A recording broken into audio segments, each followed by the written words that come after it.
This is day 3 and part 3 of talking about, as I called it on day 1, the food thing, which is target or solution number 4 that I want to bring as MLA to Saint Croix. It's not difficult as someone running with the Green Party to talk about local sustainability. That is one of the 6 values of the Green Party as a whole. And yes, I am going to do an entire video series about those 6 Green Party values, like I said, down the line. But the food piece is part of that local sustainability piece. Last year, the supermarket, and I did talk about door knocking yesterday and meeting a certain gentleman who called it the supermarket or the super store because every time he goes in, he can't believe the prices. The Loblaws had a 30% gross profit margin last year, even as we talk about inflation going up. So, hey, if you're, just somebody who loves the free market, and that's part of your value as a voter, as a person, well, there shouldn't be any constraints. Business, the marketplace is where things should be settled. I wonder if you think that about food, and I wonder if you think about that. I wonder if you agree with that in a community like St. Stephen, where we only have one grocery store to choose from.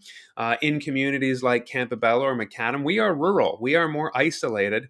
When one big grocery chain comes in and can't even sustain a second and is reporting 30% gross profit margins, that is a strain, and we need to look for alternatives. The problem is we generally don't have options. This is where, as your Green MLA and as Greens all over New Brunswick are working towards, we want to support initiatives that are creating local alternatives.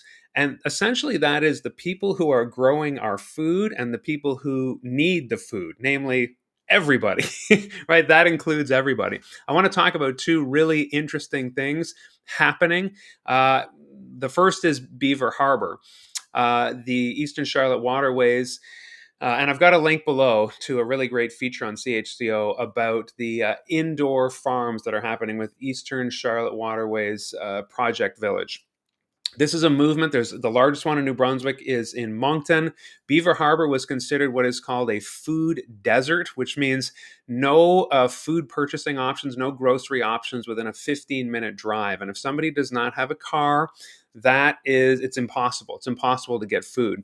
And so Eastern Charlotte Waterways, with their amazing work with Project Village, is growing leafy greens for people in Black's Harbor and all over our riding to get affordable leafy greens to all of us, the people who need it, as opposed to going into the superstore and paying inflated prices.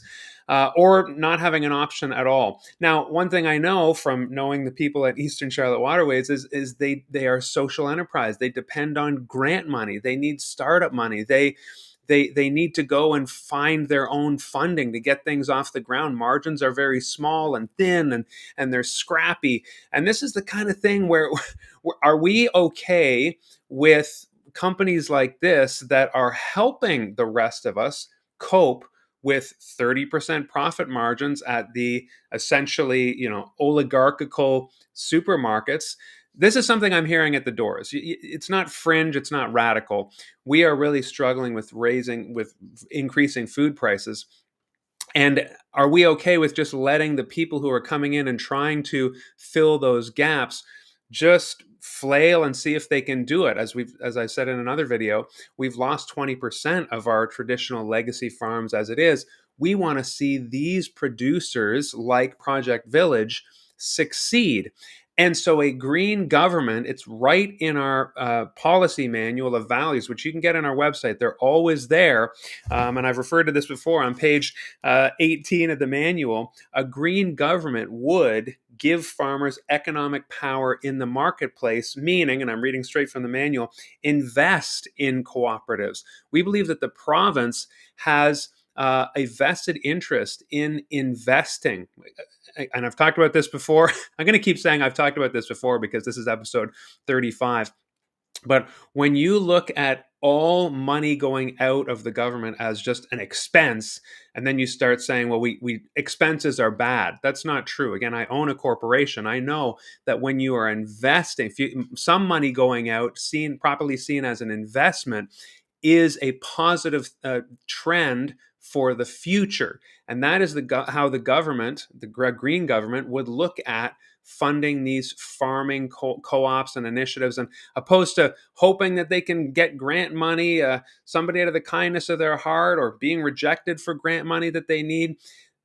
A supply of regular government investment would help get this off the ground and allow us to get more than 9%.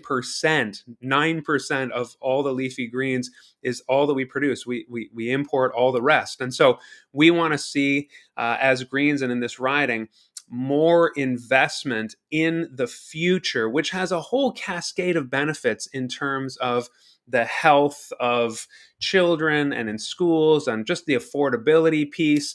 And so it's live for 5, and that was 5 minutes. So I want to talk tomorrow about subscription boxes from farms, but check out what is going on with Project Village, vertical farms, indoor farming spaces. I've got a link below. And that is the future. And every single one of these places needs to succeed. They're doing well, the ones that do exist. In fact, they do have waiting lists. And a lot of time, there's just the struggle is getting their product to market, getting it to people who want it. And so a green government, and as your MLA, Black's Harbor is not a part of our riding. However, St. Stephen is a major area.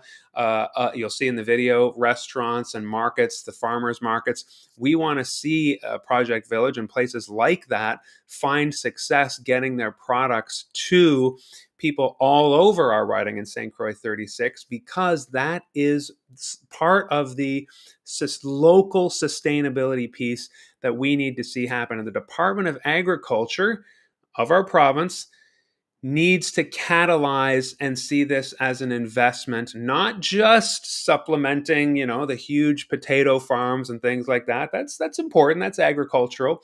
We're not against that, but also the small farms that are making sure that these 6,000 tons of leafy greens that we import every year to eat in our salads and on our hamburgers and everything else, that we can start producing a lot more of that at home, because that's sustainable and it's healthy and it's just the way of the future. So apparently I'll be back tomorrow because I'm way out of time to talk about food boxes and, again, how we can continue to invest in this sector for our future. See you then.